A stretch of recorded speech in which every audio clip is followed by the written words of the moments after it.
Good morning, everyone. I'm talking on behalf of Tordok. I'm the coordinator of Terrific from Oslo, couldn't join us today. Oops, I go too fast.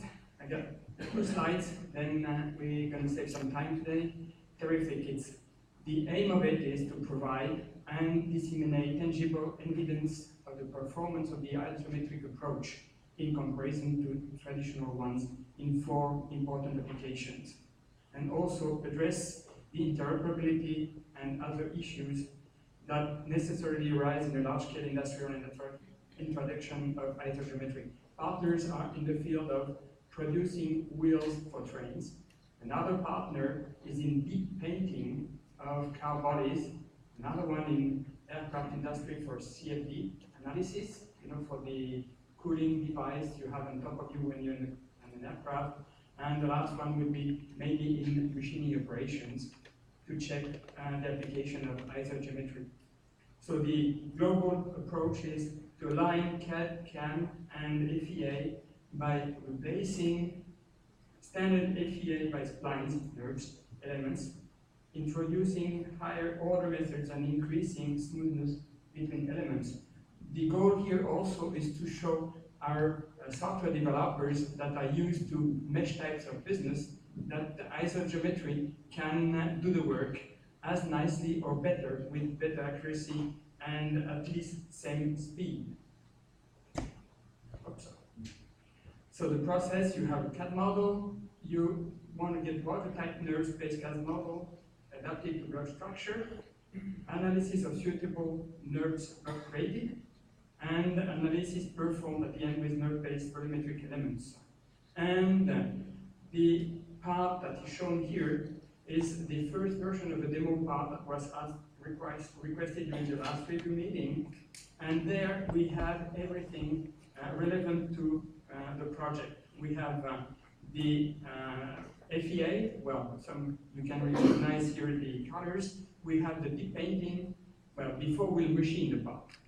Okay. And then we'll go to deep painting at the far end. And the ultimate result will be a toolbox, and all tools we are developing individually would go into a toolbox as a result of the project. Thank you.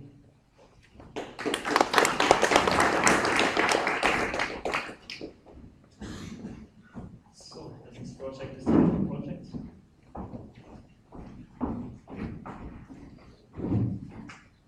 So, my name is Hans Schirmann from DLS, from the group, where also Airbus belong in Europe and so on. I'm the coordinator of this new project we have started last September.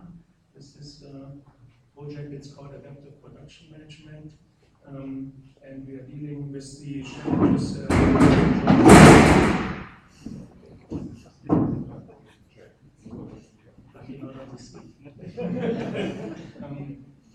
now we are dealing with the challenges Roman already explained. With this new 350 we will see tomorrow flying, there's the challenge now to produce this very fancy aircraft, and still in progress, so they have still started to manufacture this aircraft. And from the past we know that the ramp-up of a new product, especially from these very complex products, is very challenging, and we have seen a lot of problems in the past, delays over years, and this not only for the customers dissatisfaction, it's also for us a cost issue, and so we decided to focus the research topic in this area, and to support the manufacturing with methods to improve the management of risks and uncertainties, especially in this ramp-up, for ramp-up and also for small lot production, because this is very similar. We have separated 2 topics in our project. One is first to think on strategies, how to set up your production system to best cover these challenges, and secondly then to implement this in ICT. So we will try to translate the ideas how to cope with de-risking of production into formal descriptions, and then later on implement these solutions that intelligent support the decisions on the shop floor, especially in the area of operative planning and scheduling and dispatch. We have decided to focus on that, of course, in our group, and especially at Airbus. There's a lot of activities to secure this production ramp up. But in the end of this digital chain, we have a full digital development, design, engineering, also preparation of the manufacturing. In the end, at the shop floor, at the decision on the station, there we want to support the better ramp up of the new products. We have selected, of course, this Airbus use case. This is a great chance for us to be in parallel to a ramp up of a real new product, to observe how this works, and to hopefully impact also this program. We have, in addition, a smaller use case of a coffee maker supplier. He has in principle to cope with the same regulations as Airbus as a big. And we don't want to focus only on the aerospace. We will also go to other branches. We are in discussion with the shipbuilder to see what is the ramp up of a very small ship production line, a Robo ship. We have only 3 to build, and then it's over. So it's a ramp up, but it's then also over.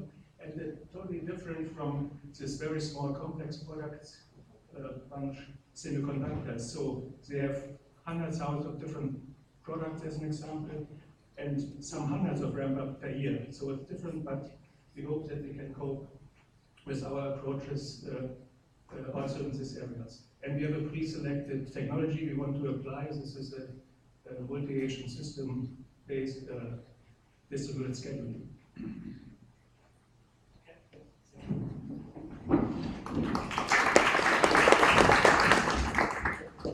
Okay, we will go on with the success stories. So the first success story is the SIMPOSIUM project. So good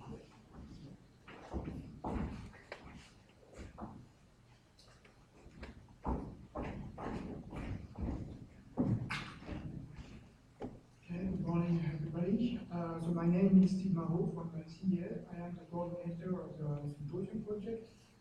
I will just give a few details about the context of this project. We are talking about the manufacturing of products. We have to deal with quality and safety of products and structures in all industrial sectors. And it requires heavy needs in terms of material characterization. The idea is to be able to determine material properties of the product in order to be able to predict the mechanical behavior of your structures. And non-destructive testing is more focused on detection of critical flaws, which can lead to risks of failure. So obviously, you can imagine that in many industrial sectors, these two techniques, material characterization and non-destructive testing, are very important. And they may be performed at different stages, at manufacturing, at the design stage, maintenance, or recycling stage, and they may have a huge cost.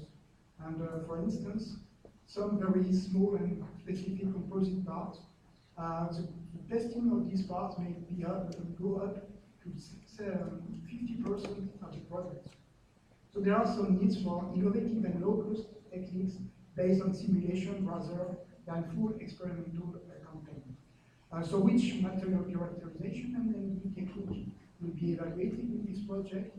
Ultrasonics and electromagnetics methods are widely used in both non-destructive and material characterization techniques. Both methods lead to indirect knowledge of material properties and flow characteristics, and understanding of this effect is crucial for optimizing the processes. So modeling of this physical interrelation is a very challenging task, which is already conducted by many academics partners in Europe. And as I already mentioned, the idea of the simulation is to help to reduce, not completely replace, costly experimental content. So this project has two main objectives. The first one, as already said, is to develop simulation tools for efficient prediction of entity and material characterization performances. So this will be used for optimization of the manufacturing process. So we have already 11 application cases which have been provided by the industrial end user of this project. And the second objective is also to develop bridges and interoperability between conceptual design tools such as classical CATIA or other tools for designing parts, non-destructive or material characterization techniques, and then to be able to, let's say for instance, determine a defect geometry and nature, and to integrate it into the remaining lifetime of this project, knowing that there is some defects or some material anomalies within the part. These are the partners, consortium and their roles, so I will not quote all of them, but as you can see, there are different industrial users from different industrial sectors. That means that we are not only dealing with steel, but also with composites, in aircraft, also deal with automobile industry, nuclear industry, and steel production. Different RTOs and universities are developing the models which will be used to simulate the different application cases, and there are also some SME related to valorization and dissemination. So we give just a few technical highlights considering this project. So as I said, there are 11 application cases defined by end users. The idea of these different end users, there are many different issues, but they are all share a common interest to have some simulation tools for reducing costs and improving the product quality and safety. So the different, some of these application kits related concern the wings of aircraft and also some composite parts, the steel manufacturing at the manufacturing stage, new types of steel which will be used in the new cars, and also large turbine shafts which are not correctly, I would say, characterized in terms of material properties. Or they are correctly characterized, but with very expensive experimental components. There are some already ongoing developments concerning ultrasonic simulation. I will not give details, mathematical details on this, but we have some different modeling strategies depending on the complexity of the material and the complexity of the configuration we have to deal with. It can be analytical, numerical, or some hybrid numerical and analytical simulation. The example you have here corresponds to ultrasonic inspection of composite parts, which correspond to the stiffener inside the aircraft. And on the bottom side, you have an ultrasonic inspection of carbon steel. So now we're dealing with steel manufacturing, and the idea is to be able to extract from the ultrasonic noise that you see on the right side some knowledge about the microstructure of the carbon steel using ultrasonics. We also have some ongoing developments concerning electromagnetic simulation. So here the idea is to be able to deal with very complex materials, which are hysteretic materials with finite element technique. And the main objective here is to simulate the 3D system, which is the world reference for material characterization developed by the Fraunhofer Institute. And so we have some developments for simulation of this technique, which are very innovative in the engineering world, because we have to deal with hysteretic material, time domain. We have to deal with many different size of materials, so it's very challenging. And concerning eddy current simulation, so electromagnetic testing, we have already some validation cases which are being provided with ArcelorMittal. It corresponds here to the exit of a continuous caster, so you can see that the steel is hot. And we have to be able to determine at this stage if there are some potential defects that are already at the exit of Captain's Castle. So we already have some experimental and simulation data on this application case, which are very, very interesting. We are about the midterm of this project, and we have already disseminated through the end world mostly. It's a small world, but it's a big project in this small world, I would say.